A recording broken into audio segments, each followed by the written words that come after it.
Bredesen, and we are at Abdeen Palace in Cairo. Awaiting us is President Anwar Sadat, President of the Arab Republic of Egypt.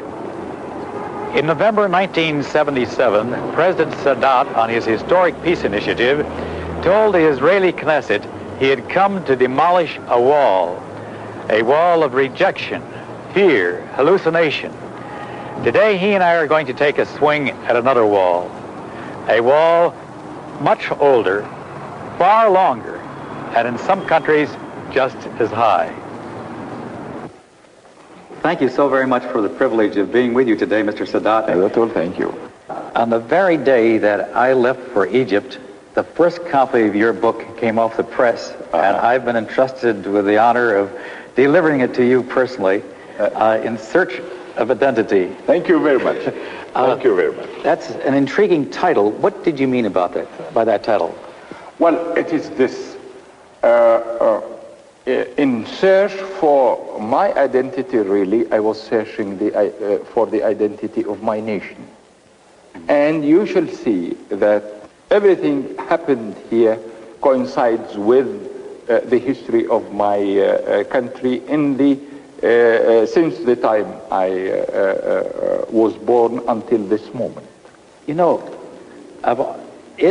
Egypt has had some very great kings, but I don't know of any head of state of Egypt who has really laid down his life for his people as you have. I feel that it is a great responsibility and that God that has put me in this position. So I must fulfill my mission. And every human being has got a mission. The difference between the human being that lives even after his death and the other that ends by death, it is the mission. Everyone has got a mission. Yes. You know of the identification that we Christians have felt with Israel, and that God is telling us, without taking our one arm around Israel, we should put our other arm around you. But you Arabs have an identification with Israel too. They have lived among us, believe me. The only place in the world that there has never been any discrimination was in the Arab world, where the Jews lived with us in complete harmony and on the same status. This is historically known. In Europe it was different. In every place it was different. Well, it's rather interesting, isn't it, that in Spain, during the Moorish rule, which of course was Muslim, the Jews prospered greatly, and then the Moors were ousted, and the Inquisition took over, and the Jews had to leave the country. That's right. That's right. In the Islamic Empire, doctors, scientists, professors, in every way, the Jews are lived with us, and they are in our history. More than that, our father is one. What do you mean when you say you have the same father? Would you just go into that? Our father is one, Abraham. You know, yes. Abraham has married Sarah. Israel, and he has a son, Israel. After that, he has married an Egyptian woman called Hagar. Yes. And he has Ishmael as his son, and he has put them there in Mecca, where our the holy house of God is there in Mecca, in the same place that Abraham put his wife Hagar and his son Ishmael. Well, Ishmael is the father of the Arabs. Israel is the father of the Israelis. Well, they are brothers, Ishmael and Israel. I know that you're very much concerned about the wall between Israel and Egypt, but I think you're equally concerned about the wall between the Christian and the Muslim. Is that true? Well, fortunately, we don't have this wall here in Egypt. But,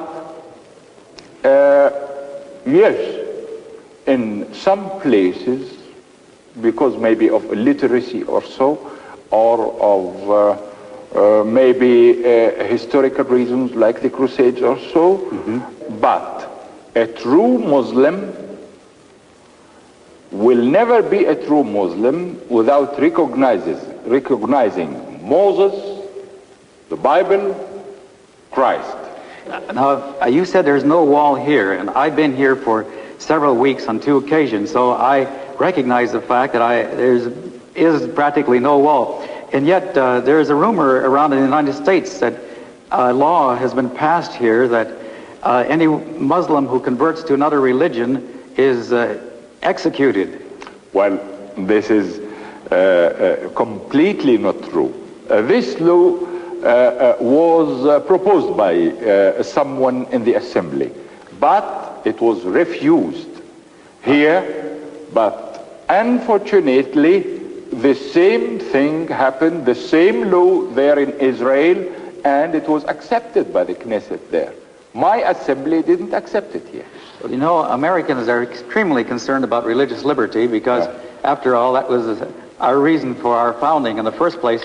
You mean a man like, for example, Billy Graham could come here and hold a crusade in a stadium or something like that? Why not? Why not? Why not? I am planning, whenever the Israelis withdraw from Sinai, to build on the mountain, Sinai mountain that God spoke to Moses. Yes. This is in my land in Sinai. I'm going to build a mosque, a church, a synagogue in one site.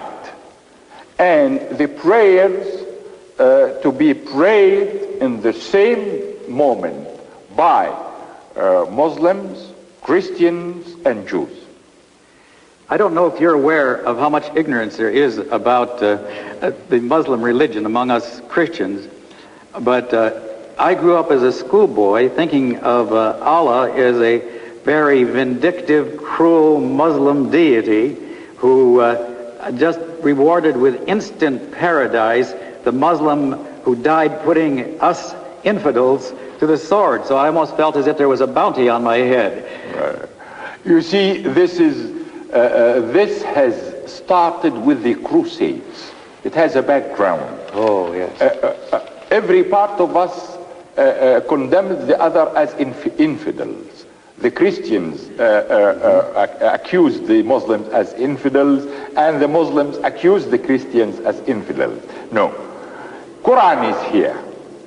I had a very interesting discussion with Chancellor Schmidt, the Prime Minister of West Germany. He is a very cultured and learned man. Mm-hmm. And he also asked, and when I told him what is in Quran, really he was very astounded. The only difference between Christianity and Islam is this. In Quran we say this: God has taken Christ to heaven. I see. He was not killed. A man in his imitation was killed. In Islam, we don't want, we were told here that Christ has been elevated to God and and he has not been killed or crucified, but an imitation of him. This means that we have great estimation to Christ to the extent that God didn't permit his crucifying, but took him to heavens. I guess this is the crux of our difference then, isn't it? Because for us, his death was atoning for our sins, you see, so that's why the cross is the symbol of our faith. So we disagree on that area. Do you believe that Christ is coming back? It is stated in our Quran, before the day everyone will recognize Christ. Is that right? Yes, here in Quran. I wish you would just tell me what you think of God, how you see God. Not as the cruel, vindictive deity that we thought of him as. In fact, I didn't know quite until recently that Allah is the name for God, and that even the Christians in your country worship the same, I mean, have the same name, Allah. Yes, yes. I was brought up in a village, as you know. Yes. I'm a villager. I learned Quran before I went to the school. You were asking how we envisage God. In spite of my knowing Quran and learning Quran, the man who have opened really the doors of faith for me in the cell 54 is an American author called Lloyd Douglas. Oh, yes. He's a Christian minister. Yes. Uh-huh. Yes. He started to learn medicine, and then after that he left and he became a priest. And wrote the Robe, too. The Robe, but read magnificent obsession for him. Oh, yes. Anyone who doesn't have faith will have faith at all, at once. Right. And this man has taught me faith. Isn't that marvelous? Well, just tell us a little bit about your experience in Cell 54, would you? Well, it is a very hard experience because suddenly you found yourself between four walls, no book to read, no radio to hear the news, no newspaper to do, except just in a cell like this, and for 1 year and a half before they permitted us to have newspapers and books. When we were permitted these books, fortunately, the first book I read was Magnificent Obsession of Lloyd Douglas. Oh, is that and then right? Continued after that in the same line. In the cell 54, I found myself. I found myself, and I found that through love, I can do miracles. Through hatred, I am impotent. In fact, I think the expression you used was, my heart was taken over by the love of the Lord of the universe. Right. Right. And let me tell you this. The most happiest 6 months that I lived or ever to live were the last 6 months in the cell. Well, now, when you said your heart was taken over by the love of the Lord of the universe, was this something that just sort of oozed in on you, or did it happen in a particular time? No, it is part of my nature, but I couldn't recognize it before I was put in the cell. Let me tell you this. In two places you will find yourself, either in prison or in war. You will find your true self. I found my true self because out of prison, like any other one, and because of this civilization, material civilization, and the man's needs, and so one is always preoccupied. He didn't have the time to meditate or to live inside himself. In this cell, you are either you learn to live inside yourself, or you will become mad, because in four walls, yes, with nothing to do. True. So I found myself. You know, I had an experience of being overwhelmed by the love of God. In fact, I could define it almost in exactly your terms, of my heart was taken over by the love of the Lord of the universe. But when I tried to share it with people in my own rather formal church, they looked at me askance. And I was wondering, did you find people responsive that would to the experience you had, or did they think you were talking a foreign language? As I told you, when I had this discussion with Helmut Schmidt, the Chancellor of West Germany, and because of the new facts that I told him in Quran, he told me, why don't you write a book?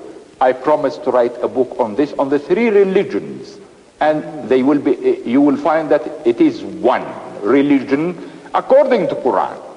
I promised, and he asked me to write the foreword of this book. I gave him my word, and I shall be writing this book.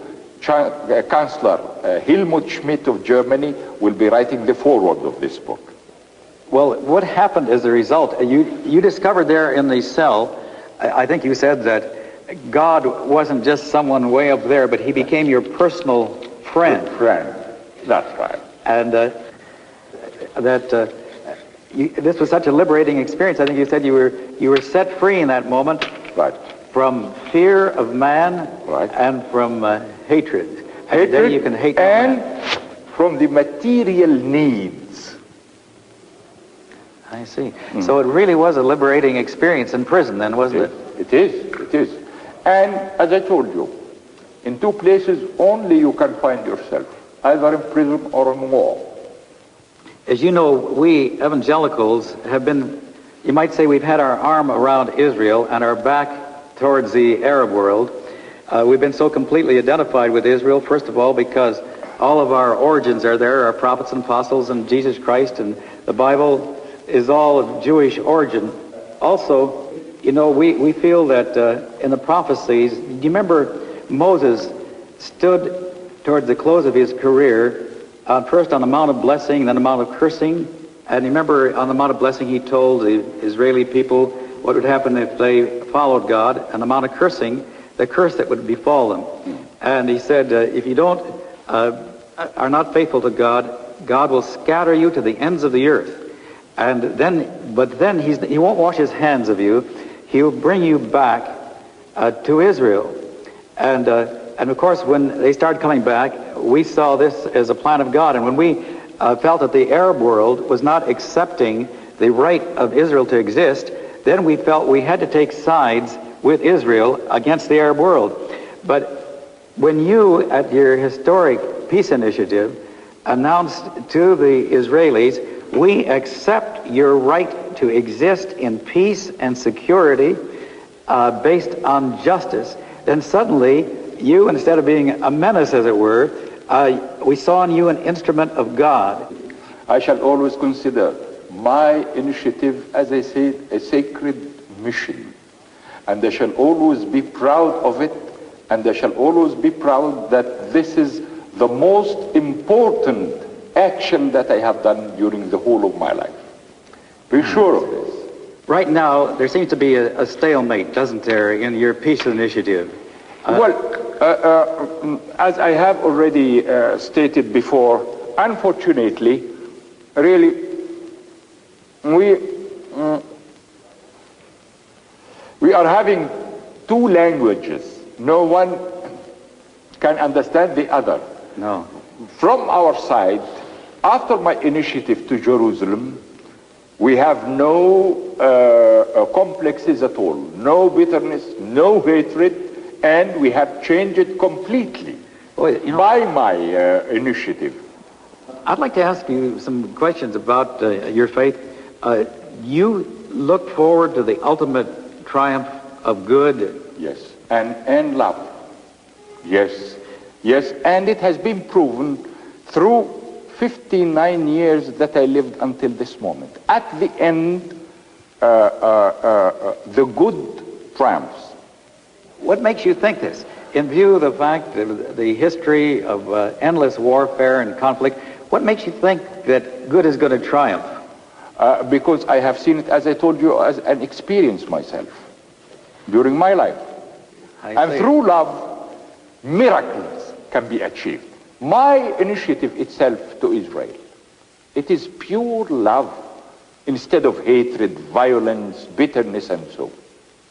But unfortunately, they didn't understand the spirit that is behind it. Until this moment, as I told you, they speak the same language they spoke before my initiative, while we have here changed 100%. We have a complete new language. Love, acceptance among us, good neighborhood, in all the sense of good neighborhood. Do you feel history is coming to a climax? Yes, I'm sure of this. Now it is the turn towards the moral, honesty, instead of what the civilization has created among us, and the material needs that has really polluted all our conceptions and our relations among ourselves all over the world. I think it is on the peak now, and we are returning again, and we shall return again. This is compulsory. We shall return again. Now, we evangelical Christians believe in in a organized intelligence, evil intelligence called Satan. Do you believe that there is a Satan, or do you just think of the power of evil? Yes, for sure I believe in Satan. I believe there is a Satan because it is stated in Quran here. We share a belief in the afterlife, of course, don't we? Right? You believe in paradise and Yes. and in hell too? And in hell, yes. Now, what determines who goes where? When we say that God knows beforehand who will go to hell and who will go to paradise, because he is the creator. But it is for us. He has given us the brains and the mind, and he has created us after his image, and part of his soul in us. It is stated in Quran and in the Bible. So it is for us to choose. Here is the wrong, here is the right, and here is the wrong. According to this, what we choose, we choose ourselves, we shall be in the day either in hell or in paradise. Depending upon on what we... You have the choice. The choice between heaven and hell. Everybody would choose heaven. Between right and wrong. And on this, because God, as I told you, has created us after his image. When he created Adam, our father, he has put part of his soul in him. I see. Well, this is something we really have in common, that we believe in the importance of the individual, because man is created in the image of God. And, and this is one reason why we believe in human liberty, isn't it? That is what I'm telling you. We have no differences among us at all. It is illiteracy or fanatism that has created this. The three religions are one. Now, let's see. Your attitude towards Muhammad is quite different from our attitude towards Christ, isn't it? Now, you don't believe he was divine, do you? No, he's a human being. And yet, he's the highest authority figure next to God in your mind, isn't he? He is a prophet that came from God, that was sent by God to teach us Islam. Now, do you believe he wrote the Quran? No, it came to him from God. I see. Yes. In fact, you don't even like to be called Mohammedans, do you? Do you know that he was illiterate? Is that right? He was illiterate, and Quran is master in the language. How could an illiterate man write a masterpiece in language? This is one of his miracles, because Muhammad didn't bring miracles like Jesus brought, and we recognize it 100%. All what Jesus has done and miracles, it is in Quran. Oh, is that? Yes, in Quran.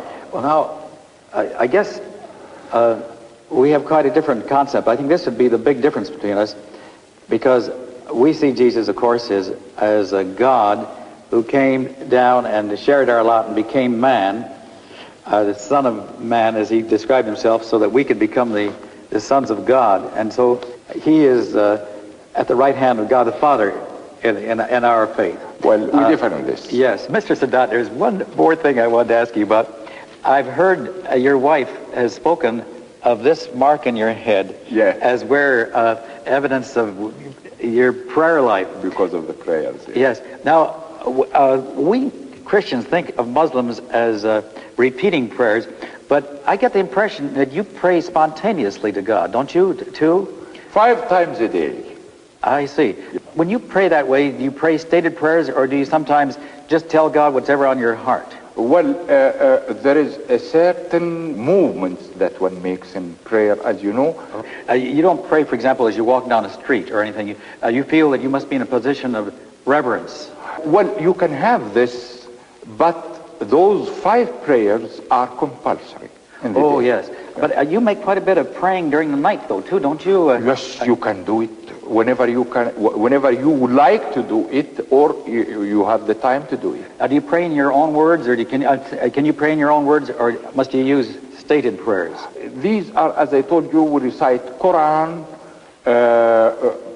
Everything we say in the prayer is from Quran. You know, in the United States, at the founding of the nation, when the First Continental Congress made, there was a tremendous argument about states' rights versus the sovereignty of the federal government, and they reached an impasse, and it was looked as if it was impossible to resolve it. And so the delegates began going home, and Mr. Benjamin Franklin said, "Gentlemen, we've tried every human recourse, and it has failed." And so he said, "Why don't we get down on our knees and ask the help of God?" And so they stopped their debate, and they got down on their knees. They prayed together for God's help, and the impasse was broken, and as a result, the United States of America was formed. Now, we've just been talking about the common origin and the common heritage that Muslims, Christians, and Jews have. Wouldn't it be wonderful if all three religions could have the same day to pray for each other and for peace in the Middle East? And you and Mr. Begin and Mr. Carter could each invite your co-religionists, one representing the Jew, one the Israeli, and one the Christians, around the world to join on that day. And every synagogue and mosque and church in the world could be open on that day. Wouldn't that be exciting? It would be very exciting. Could I? And let me make this proposal. All right, fine. Could you read it out loud? The Middle East is the birthplace of Muslim, Christian, and Jewish religions, each having much in common with the other. Jews, Muslim, and Christians worship the God of Abraham, Isaac, Ishmael, and Moses, creator of the world and the source of all good. Believers of all three faiths are carrying out for a just and lasting peace. For wars, endless debate, vast human effort has failed to produce this peace. Before God, the merciful, the compassionate, the wise, the good, the just, the best and wisest of men must confess proneness to error and need of his help. I have a proposal here to make. Okay, good. We agree to invite our nations and believers everywhere to join us in making the day our father Abraham sacrificed his son as an occasion from which the three religions started. Let us make this day a day for prayer for Christians, Muslims, and Jews to join hearts and voices in prayer for peace in the Middle East. May I add that this prayer every year in this same day I shall be doing myself on Mount Sinai in the mosque and in the church and in the synagogue in the same vicinity. This is a historic moment.